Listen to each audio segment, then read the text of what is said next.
Imagine this, it's 1969 in Las Vegas, and you're in the audience to see Elvis Presley perform live again for the first time in years. After a long period away from the stage, Elvis is back, and this time he's not just sharing his music, he's opening up to his audience with his personal story. This was more than just a show, it was Elvis reconnecting with his fans, vulnerable and real. Today I'm taking you back to that rare moment when Elvis shared his life story. This is a chance to see a side of him we rarely get to see, the man behind the music. Before we dive in, I want to let you know that I'll be playing Elvis' entire monologue without interruption, so we can experience it just like his audience did. Sit back, listen closely, and let Elvis take you into his world. Let's get started. Excuse me, I'd like to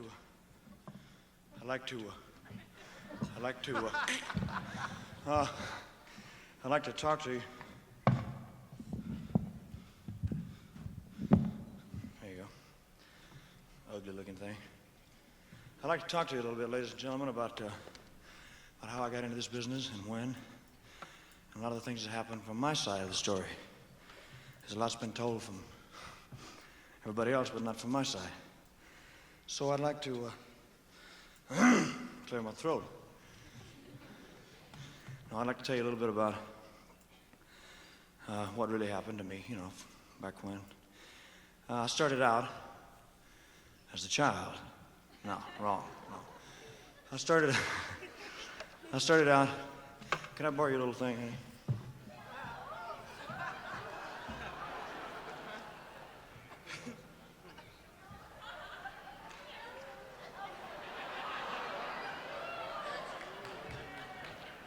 It's a tough life, man, I'll tell you for sure.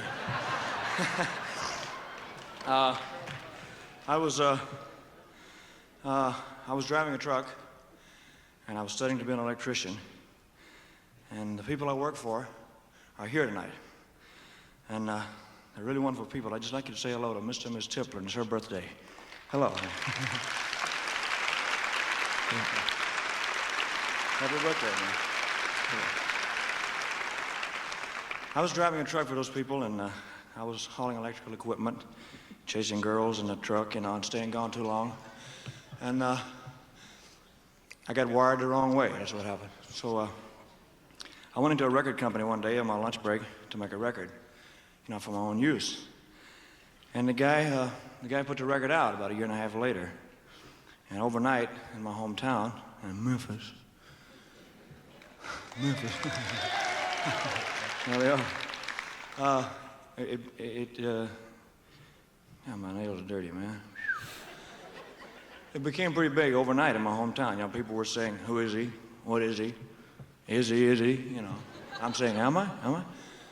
So it started to happen overnight, and the record got to be pretty big in certain parts of the country, but nobody really knew who I was yet. So I started to play little nightclubs and little football fields and little alleys and, little freaky rooms with things crawling around in them. And, excuse me, they're gonna get me, man. It's just a matter of time. The word is out on me already. Watch him, he's a squirrel. He's just out of the trees, man. So I did that for like a year and a half. I worked nightclubs and so forth. And in 1956, I met Colonel Sanders. Parker. And they got me a bunch of chicken and stuff. So, what's that, a ghost? Oh, smoke. So where was I? Oh yeah, I met Colonel Parker. So anyway, they arranged to put me on television. I cleared my nose and they took me off television. They said there'd be no snorting on camera, son. So,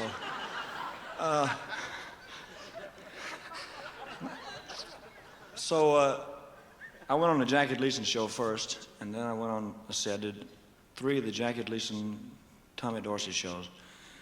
And I'd never been out of my hometown in my life, so it was all new to me, man. I went to New York, and I'm looking up at the buildings going, like that. They said, watch him. Had sideburns and hair. And you think he's freaky now, long hair and sideburns, man. 14 years ago, You couldn't walk down the street. Get him, not down, get him. He's a woolly booger, get him. So anyway, I did the Jackie Gleason shows, and at that time there was a lot of controversy about it. You didn't see people moving out in public, you know. They were getting on in the back room, but you didn't see it out in public too much. So when I went to the Sullivan Show, they photographed me from the waist up, you know. And Sullivan's over on the sidelines going, son of a bitch, you know.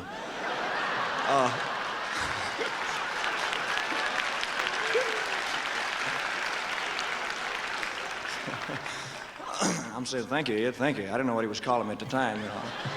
Thought it was nice. So I did 3 or 4 of the Sullivan shows, and things really started to happen for me. I did Steve Allen show, and they were going to tame me down in the Steve Allen show. So they dressed me in a tuxedo, you know. And I'm singing to a dog on a stool here. The dog's in heat. I didn't know it, you know. So I'm singing, you ain't nothing but a hound dog, and the dog's going, I'm saying, watch it, watch it. So they take the dog and put it in another room, you know, to protect it from me. So, well, I'll tell you what, 14 years right down the drain, boy. So anyway, my next move was to Hollywood. That's how it happens. You get a record, and you go on television, then you go to Hollywood. So that time wasn't ready for me, and I wasn't ready for it, you know. I was 19 or 20 years old, and they'd say action, and I was going, you know. They said, well, watch him, boy. He's the original squirrel, you know. So I did a picture called Love Me Tender, and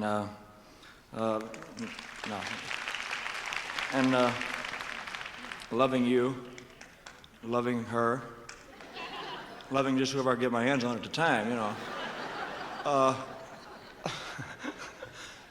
And then I made, let's see, I did Jailhouse Rock, and then I did King Creole. I did 4 pictures. Anyway, I got good and used to the Hollywood bit, man, the movie star thing.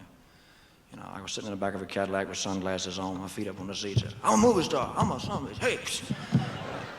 So, eating hamburgers and Pepsis, you know. So I was getting good and used to the life, you know, and then I got drafted and shafted and everything else, man. So overnight it was all gone, it all was changed. It was like a dream, you know. And I thought, did that happen? Did that happen?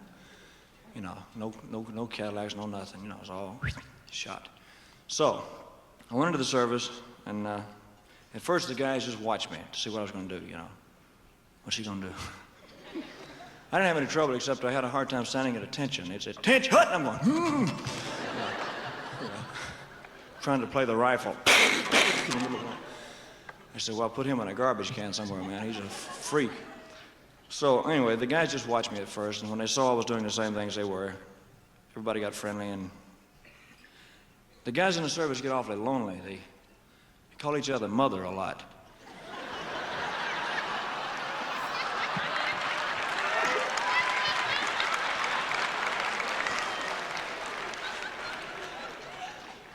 So I picked it up, you know. It was only half of it. It didn't go over too well back in Hollywood when I came back. And I'd go up to some director and say, how you doing, mother? He'd say, boy. So anyway, I came out of the service in 1960. And I made GI Blues and Blue Hawaii and Girls, Girls, Girls, which wasn't a movie. It was just Girls, Girls, Girls. I did Viva Las Vegas, and so forth. Anyway, the reason I'm telling you this, all this stuff is because I missed contact with a live audience. I got into a routine of making movies, and I was doing like 3 a year, and I wasn't in front of people much, so I really missed the live contact because that was always where it was at for me. It was in front of people. And so the whole idea is to tell you from my side what happened a little bit. That's all.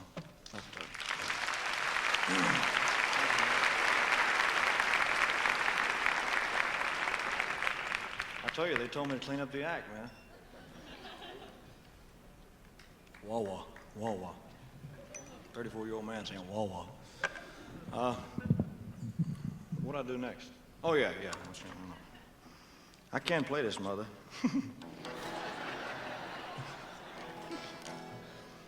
Damn.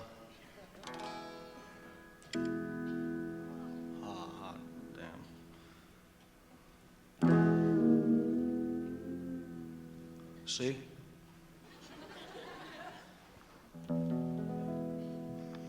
Took me a long time to learn how to pull that handle, boy.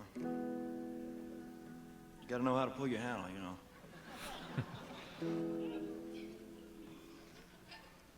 I was thinking about that guy that owns this place, Kirkorian, whatever his name is. He's got to be a weirdo too, you know. He thinks I'm a weirdo. I'd like to get him and Howard Hughes in a crap game. That's what I'd like to do, man.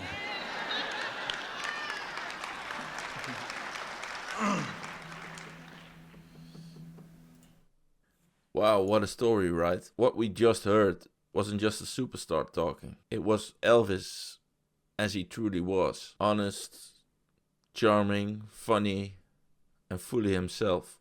Let's take a closer look at the few key parts of what he shared, because every detail tells us something unique about the man behind the music. So why Elvis wanted to share this story? In 1969, Elvis was at a pivotal point in his life and career. He was already a legend, but after spending years in Hollywood, he'd been away from the stage and his roots for some time. This Las Vegas performance was his opportunity not just to make music, but to tell his story. He wanted his fans to see that there was more to him than the fame. A real person who had faced his own struggles and doubts. And then we have his unique appearance and style. What fascinates me is how he also reflects on his appearance here. Back then, his style was truly something special. Those sideburns, his bold look.